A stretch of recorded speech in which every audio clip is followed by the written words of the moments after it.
The natural world has always been an inspiration to me. Come lost and weary, come wandering friend, come to the glory, to the wilderland. So I was like, yeah, that's how I feel when people come here. I just want them to just like, go wash your soul clean in the river. May all who hear it, may all with eyes to see, heed the glory spirit, heed the one. This is the chapel.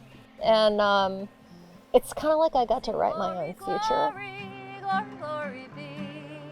Sing glory, glory, sing glory, glory. Sing glory, glory, glory. My name's Laurelyn Dossett, and I'm a singer and songwriter living in Stokes County, North Carolina. It's an amazing day. It's kind of like this every morning here. I've been coming up to Stokes County for years. When my children were little, I brought them out to the lake at Hanging Rock a couple of times a week. And I played up here. I had a gig at Stokes Arts and just sort of jokingly said, this place is fantastic. You guys live in heaven. And someone in the audience said, you should move here. It's a little bit of a peninsula in a way. It's on two bends of Big Creek right before it runs into the dam. But then when you get up here, you can see Hanging Rock and Moore's Wall. And as soon as I saw it, I knew this is where I needed to be. And I knew it was a place that needed to be protected and needed to be shared with others. This particular stretch of Big Creek, it's one of the major feeding streams into the dam. So the more important it feels to really just protect the land around it, because if you protect the hillside, you protect the water. I'm sure it was logged at some point, but it hasn't been logged in a long time. And so there's a lot more old growth and these huge rhododendrons, my gosh. Here's a good mountain laurel. They're just about to bust open. I've always loved wildflowers, but there are a lot of them here, and a lot of them are becoming more and more rare because of limitations on habitat. Come look. So there are these beautiful little dwarf irises. Aren't they beautiful? They're hiding down here. It's another thing there. If you don't walk slowly and look over the ledges a little bit, you would miss it. Once I loved a river strong. I think I've always had an affinity for birds and flowers and trees, even before I lived out here. Or noticed the weather or the light, or the stars. Listen to the river song. So they tend to make their way into songs.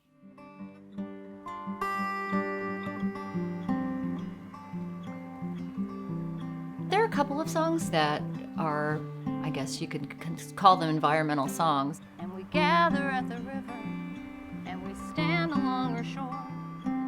One I wrote, it was about the coal ash spill that happened on the dam. Poisoned on a winter's day. I can write a protest song about coal ash, or I can just say, hey, don't forget, she's our river. We got to take care of her. There was a spring, happens more and more often now, where it was good and cold for the winter, and then suddenly really warm for weeks. Spring come too early, love come too late. And then there are a couple songs by other writers that I really love to sing. You can live in this garden if you keep the grasses green. One is a song called Now is the Cool of the Day that was written by Jean Ritchie. And I'll return in the cool of the day. Now I don't really know how to answer the question, how well are we doing in our stewardship of the planet? My inclination is to say that we're not doing all that well. Just as a hiker and gardener and person who likes to be outside, the main thing that I've noticed is just that our winters are warm and short, and we don't really get snow anymore. I know that some of that is cyclical, but the science is out there already. Like we've had rapid warmth. The summers are hotter, the winters are warmer. We've had a lot more rain. The other thing I've really noticed, particularly living here on Big Creek, is these huge storms, the hurricanes that come through, there are more and more of them. What that's doing for runoff and what that does to the rivers, I don't know all the science behind all that, but the rain that happens here ends up flooding Princetown and flooding Wilmington.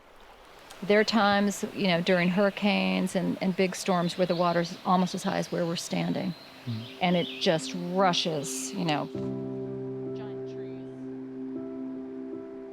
I don't think there's one specific answer to what we need to do right now, because I think what we need is to step back and have perspective and take a long view. So, yeah, maybe that is where poets and songwriters come in. It does feel imperative to stay awake and notice it.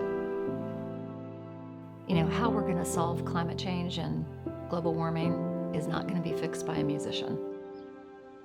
But I do think that artists have a role to play, bringing voice to situations and helping people remember that we're not other and we're not above nature. We are all one. I live here, and it's this little stretch that runs into the Dan River, a small, maybe somewhat insignificant river, but all water is one water. And so I want to protect this park. Sing glory, glory, sing glory, glory.